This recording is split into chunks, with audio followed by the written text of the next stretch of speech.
Assalamualaikum warahmatullahi wabarakatuh. Selamat datang di Dandar Pamungkas, berbagi ilmu, berbagi pengalaman. Channel akan mengulas ilmu-ilmu yang berkaitan dengan teknologi informasi. Baik teman-teman, dalam video ini kita akan membahas algoritma machine learning, K-mean clustering. Namun kali ini kita akan membahas langkah-langkah perhitungannya dalam Excel. Nah, bagaimana detail langkah-langkah perhitungannya atau tahapan perhitungan K-mean clustering dalam Excel?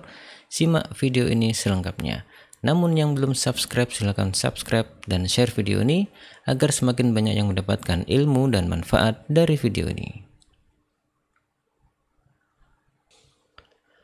Oke, baik teman-teman, kita sudah di TKP Excel, kemudian kita sudah punya data yaitu nilai mahasiswa ya, totalnya ada 20 data, dan ini adalah saya ambil dari data sebelumnya di video sebelumnya, yaitu mengenai penyelesaian K-means dan implementasi K-means di pemrograman Python ya. Cuma ini saya ambil 20 data saja yang saya ambil untuk perhitungan Excel-nya.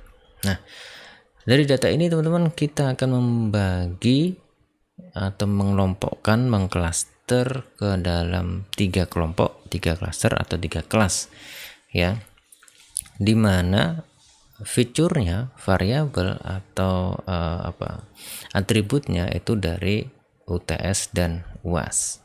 Nah, langkah pertama apa teman-teman? Jadi langkah pertama adalah menentukan centroidnya ya. Kita akan menentukan centroid awal. Nah, untuk centroid awal ini kita menggunakan kita pilih acak saja ya, C1. Karena kita akan mengelompokkan menjadi 3, maka kita butuh 3 centroid ya. Oke, C1, C2, C3. Nah, kita ambil data yang secara acak, kita pakai ini. Oke, mana ya enaknya datanya, misalkan ini aja ya. Oke, data pertama, centroid pertama kita ambil dari sini. Nah, kemudian ini kita kasih tanda warna bahwasanya centroid awal kita ambilnya dari sini gitu ya. Nah, gini. Kemudian centroid kedua enaknya mana? Nah, ini aja. Data ke-11 ini ya. Dan ini juga kita kasih penanda, kita kasih tanda warna apa di sini? Ini. Kemudian kita tentukan centroid 3 yaitu mana ya, ini aja ya. Oke, centroid 3 kita copy, kemudian kita kasih tanda warna apa selanjutnya teman-teman. Oke, ini aja. Oke, kita sudah dapat 3 centroid awal teman-teman ya, yang kita ambil secara acak, kita tentukan secara acak. Nah, langkah selanjutnya kita akan mencari jarak data ya, jarak data keseluruhan data ini terhadap ketiga centroid ini ya. Berarti kita cari nilai jarak. Nah, nilai jarak ini untuk mencari nilai jarak kita bisa menggunakan metode perhitungan jarak, bisa Manhattan atau CityBlock, bisa juga Euclidean Distance atau Minkowski ya. Nah, dalam video ini kita pakai Euclidean Distance. Gimana tulisannya? Euclidean Distance gini ya. Oke. Masih ingat teman-teman persamaan Euclidean Distance yaitu akar ya, akar dari jaraknya itu tadi. Nah, kita kasih di sini adalah C1, C2, C berapa 3 ya, karena kita akan mengelompokkan ke dalam 3 kelas. Oke, selanjutnya kita akan menghitung jaraknya ya. Kita masukkan bersamanya yaitu SQRT search. Key mana key? Ya, itu dia SQRT dari ini teman-teman, SQRT kita cari data pertama ini, kita cari jaraknya dari C1 centroid 1 ya, berarti 15 dikurangi variabel yang di sini 20 ya kan, kemudian kita pangkat 2 ya, kita pangkat 2, kemudian kita tambahkan di variabel yang kedua, jarak variabel kedua yaitu variabel UAS di 46 dikurangi ke yang 72, kemudian kita pangkat 2, kita tutup kurungnya, kemudian kita enter. Oke. Nah, kemudian selanjutnya kita kunci dulu nih teman-teman ya, yang nilai centroid ini, centroid 1 ini kita kunci, yaitu E3 dan F3 ini kita kunci, kita klik di sini, kita kunci dengan kita tekan tombol F4, kemudian F3 ini juga kita tombol F4, sip, kita kunci, kemudian kita tarik ke bawah sampai data ke 20, sip. Nah nih, selanjutnya sama seperti tadi teman-teman, kita cari data jarak sekarang terhadap C2 ya, berarti data ini kemudian dikurangi data C2 ini, kita kuadratkan, kita tambahkan yang variabel 46 ini dikurangi 45 dikuadratkan, kita tutup, jaraknya 1, sekali lagi kita kunci dulu dengan F4, yang ini F4, oke, kemudian kita double klik, oke, sudah dapat datanya, kemudian kita cari yang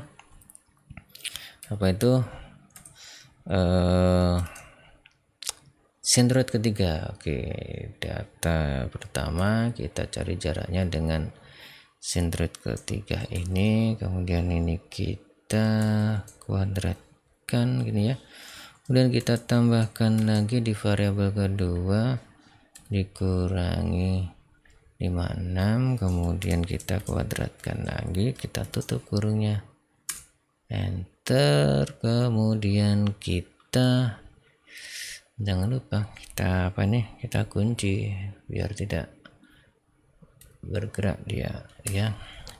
Oke, kemudian kita double klik, oke, sudah, kita kasih ini teman-teman,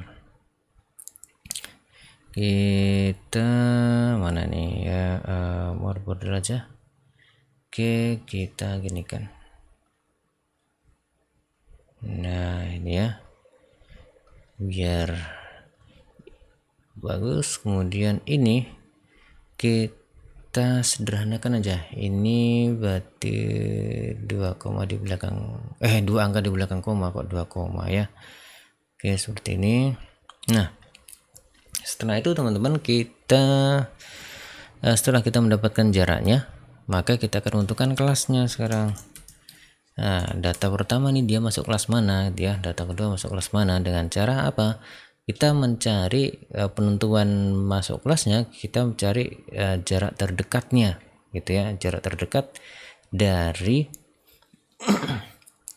centroidnya ya terhadap C1, C2 dan C3. Oke, sekarang kita mencarinya, berarti kita pakai kondisi jika ya, pakai if.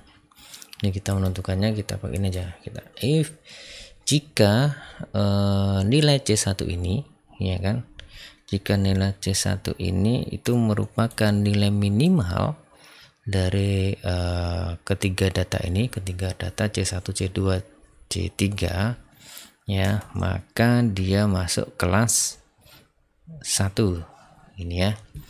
Kemudian jika if lagi, jika yang nilai C2 ini, kita klik di sini, C2 ini M3 berarti ya, merupakan minimal dari ketiga data tadi ya, kita drag lagi range-nya dari C1 sampai C3, kemudian kita tutup kurungnya itu, maka dia masuk ke kelas 2. Selain itu ya, titik koma ya atau semikolon, titik koma, dia masuk kelas 3. Dan ini kita tutup dulu ya, kita tutup pakai sebentar, kurungnya berapa itu, berarti kurang 1. Nah, kita enter. Sebelum kita enter teman-teman perhatikan di sini ada semikolon ya, di sini pemisahnya. Mungkin teman-teman laptopnya nanti akan berbeda, dia pakai semikolon atau koma ya, sesuaikan dengan perintahnya di Excel aja. Dan kita enter, ternyata dia di kelas 2 ya. Baik, kemudian kita double klik. Nah, dia ini, nah sudah ada kelasnya, muncul kelasnya. Nah, ini maksudnya teman-teman berarti data pertama karena minimal adalah C2, maka dia masuk kelas 2 gitu ya. Kemudian data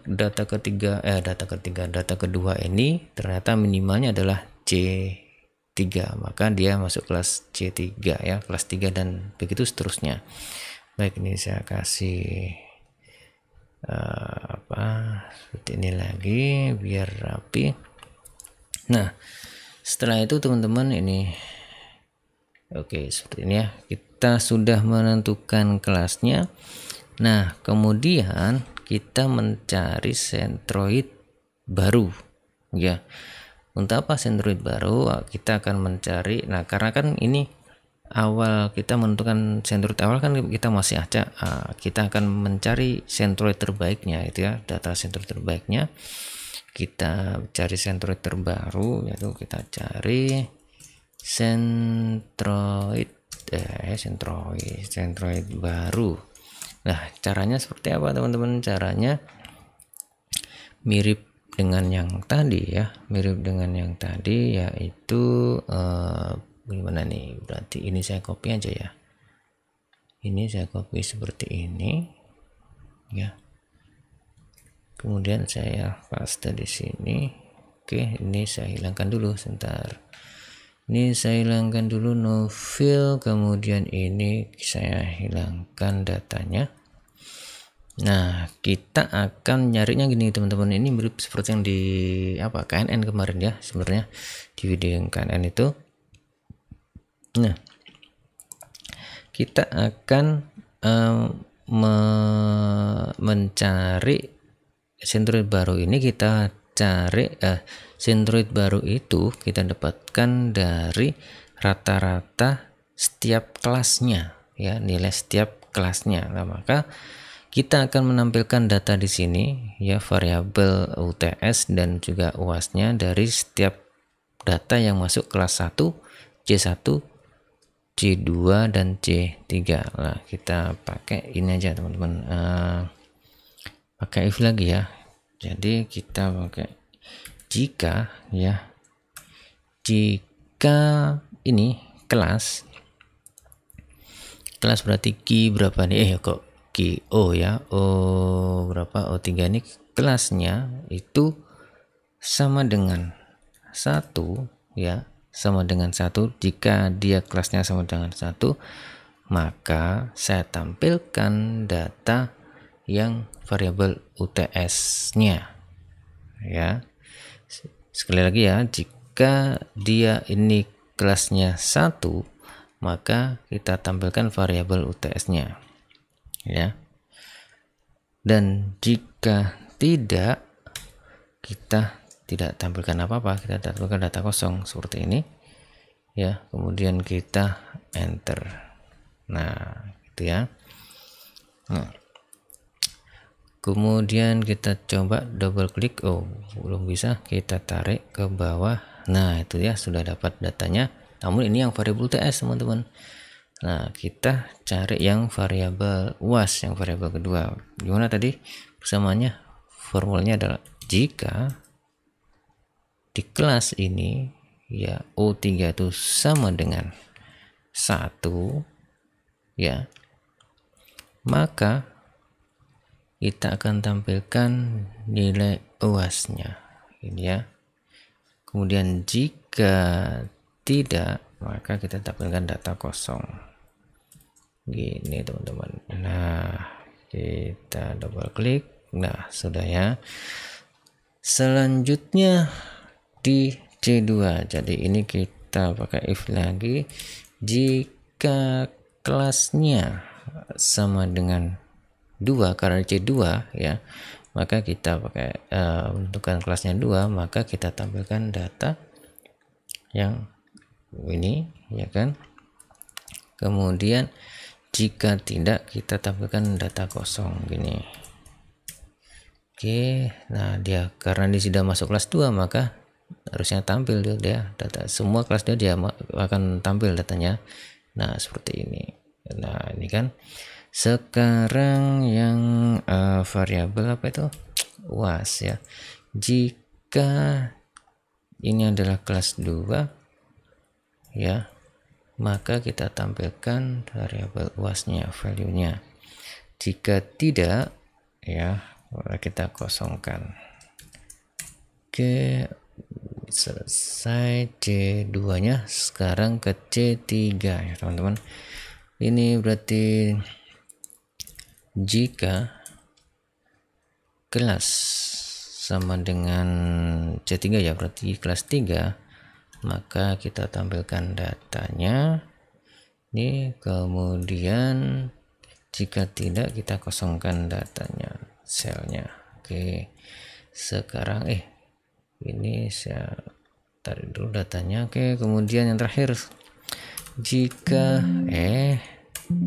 apa ini, jika kelasnya adalah 3, kita tampilkan data yang value UAS ya. Jika tidak, maka kita tampilkan data kosong. Oke, sip. Nah semuanya sudah ada teman-teman ya. Ini adalah apa namanya, data yang apa, sebentar teman-teman. Nah gini ya, ini centroid baru ya teman-teman. Ini centroid, untuk mencari centroid baru seperti ini. Nah untuk menentukan centroid baru gimana, berarti kita cari rata-ratanya sekarang ya. Kita cari rata-ratanya. Nah, oke, kita cari rata-rata di sini. Berarti kita pakai average ya. Average dari seluruh data ini, kita enter, adalah 25 sekian. Kita tarik ke kanan. Nah kita ini kasih label apa, rata-rata itu ya, rata-rata. Dan ini adalah centroid baru ini ya teman-teman. Ini adalah centroid baru. Ini saya kasih warna pembeda ya, dan ini adalah centroid baru. Nah centroid awalnya seperti ini, sekarang ini adalah centroid baru. Nah langkah selanjutnya seperti apa teman-teman? Langkah selanjutnya kita akan melakukan iterasi yang kedua. Nah sebenarnya ini kita melakukan iterasi yang pertama ini ya. Oke, kita kasih insert. Ini adalah iterasi 1 ini ya. Oke, semua tahapan ini itu adalah kita melakukan iterasi yang pertama. Nah kemudian sekarang kita mencari kelas ya. Ini kan masih kelas ini, data kelas ini itu kan masih pakai centroid awal ya, yang kita pilih secara acak. Nah sekarang kita akan mencari kelas yang ini ya, hasil kelasnya, hasil kelas clusteringnya menggunakan centroid baru. Nah, untuk memudahkan teman-teman, untuk memudahkan, mempercepat ya, ini kita copy aja semuanya. Kita copy semua. Oke, gini ya. Kita copy, kita paste di bawah sini ya. Oke, berarti ini kita melakukan iterasi yang kedua. Nah perbedaannya ya, ini saya hapus dulu. Ini kan tadi ada label itunya ya, warna menentukan tadi. Nah sekarang kita hapus filenya. Nah sekarang value ini ya kita ganti dengan value yang centroid baru. Oke, ini saya copy ya, di copy, kemudian klik kanan, kita paste linknya aja. Nah gini, berarti ini bukan Centroid awal ya, berarti Centroid iterasi 1 gini ya. Nah, ketika kita sudah dapatkan Centroid baru, Centroid dari iterasi pertama, nah sekarang kita cari jaraknya. Nah, ini karena kita copy dari awal tadi, maka dia mereference ke yang Centroid awal. Ya, maka ini kita turunkan di sini. Ya, Centroid yang iterasi pertama atau Centroid baru. Oke, kemudian kita enter atau kita tab, ini datanya, kita update datanya, sip. Kemudian yang di Centroid 2 juga gitu, ini masih nge-reference yang ke atas. Kita turunkan teman-teman. Oke, ini kita turunkan lagi. Oke. Kemudian kita update dengan double klik. Nah, kita sudah update. Sekarang C2, C3. Kemudian kita turunkan lagi di sini. Oke, kita turunkan, kita enter. Nah, sudah ya, kita update lagi. Nah, kemudian ini juga kita update. Nah, sudah ya. Oke. Nah, sekarang teman-teman, kita sudah dapatkan lagi ini datanya, kemudian ini datanya, rata-ratanya kita update juga ya. Dan kita update lagi, coba kita cek lagi. Nah, di sini ada perbedaan ya. Kalau di sini sama-sama 25, ini 78, ini 78. Ya, sekarang di sini 23, di sini 28, ini 41, ini 42. Ini 67, ini 71, dan ini 64, ini 68. Nah, ini adalah Centroid baru dari iterasi yang Centroid dari iterasi yang berapa nih? Iterasi 1 ya. Nah, untuk ngecek, nah sampai kapan sih kita melakukan iterasi teman-teman? Nah, sampai tidak ada perubahan kelas ini teman-teman. Nah, cara ngeceknya gimana? Kita cari nilai errornya atau apa ya, galat gitu ya, atau ya kita cari n errornya, error gini ya. Nilai errornya itu kita cari selisih aja gini, kita pakai apa ya, kita selisih gini, kita pakai absolut, nilai absolut ya, absolut dari ini tadi, dari kelas hasil cluster yang iterasi pertama ya. Kelasnya ini kita kurangi dengan cluster yang hasil clustering dari iterasi yang kedua gini ya. Kemudian kita enter. Nah, kalau sudah nilainya 0 masih aman ini. Nah, teman-teman di sini ya kan. Nah, kita cek di sini.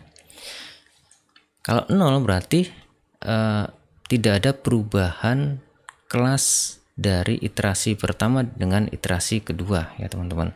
Nah, kalau ada nilainya 1 atau bahkan lebih gitu ya, berarti dia ada perubahan. Yang awalnya kita lihat di atas ya, nah, awalnya ini adalah kelas masuk kelas 3, ternyata di iterasi kedua dia masuk kelas 2. Nah, maka ketika masih ada nilai error seperti ini, ada perubahan apa, hasil klasternya, kita lakukan iterasi yang ketiga teman-teman. Caranya gimana? Sama ya, caranya sama, karena kita sudah dapat Centroid baru. Nah, maka kita mencari iterasi ketiga, ya mencari klasternya dengan Centroid baru ya. Untuk percepat kita copy aja lagi seperti yang tadi, kita copy, kita paste di bawah seperti ini ya. Kita paste, berarti ini kita update di sini ya, ini iterasi ketiga. Kemudian ini berarti Centroid iterasi kedua. Oke. Nah, kemudian ini masih Centroid yang di atas ini ya. Oh, ini sudah reference ke sini ya. Kita cek 78, 28 sekian dan seterusnya. Ini karena 2 digit kalau biar sama tampilannya. 2 digit ini sebentar, ini seperti ini biar 2 digit ini ya, terlalu lebar, gini aja, sip. Nah biar sama tampilannya seperti ini. Nah sekarang ini sudah terupdate ini teman-teman, nilai nilai Centroid barunya ya. Namun kita cek di sini dia mereference ke Centroid baru apa enggak. Centroid, ini kan masih dia mereference ke Centroid atas, Centroid yang iterasi 1. Berarti kita turunkan di sini, kita masukkan ke Centroid yang hasil iterasi yang kedua. Kita enter atau kita tab, kita update lagi datanya dengan double klik ini ya. Kemudian di C2 juga gitu, kita turunkan di sini referensinya. Oke, kita turunkan, ini harusnya ke sini. Nah ini dia, kita enter, kita update datanya. Nah gini ya. Kemudian di C3 juga gitu, kita update, kita cari di sini, kita turunkan, nyantol lagi dia. Oke, kemudian kita enter, kita cek. Nah sekarang teman-teman ya, ternyata kita update lagi di sini. Nah sekarang di nilai errornya atau galatnya semuanya 0, berarti sudah tidak ada perubahan data. Artinya hasil clustering yang di iterasi ketiga itu sama dengan iterasi yang kedua. Maka ketika sudah kita dapatkan kondisi yang seperti ini, maka kita selesaikan iterasi. Namun jika di iterasi ketiga ternyata masih ada nilai errornya yang tidak 0 ya, masih ada perubahan data kelasnya, maka lakukan iterasi sampai semua n errornya adalah 0 atau galatnya adalah 0. Artinya tidak ada perubahan dari nilai kelasnya. Nah dari sini maka kita sudah bisa menentukan ini teman-teman. Nah kita copy aja di sini ya, kita copy, maka ya hasil clustering kita di sini ya, kita copy aja di sini. Hasil clustering kita dari data ini yang kita kita kelompokkan menjadi 3 kelas ya, 3 kelas, maka seperti ini jadinya. Jadi data pertama ini dia masuk kelas kedua, data kedua masuk kelas ketiga, data ketiga masuk kelas 2 dan seterusnya. Nah begitu ya teman-teman ya, semoga video ini bisa memberikan manfaat dan ilmu yang berkah untuk teman-teman. Ada kurang lebihnya mohon maaf. Assalamualaikum warahmatullahi wabarakatuh.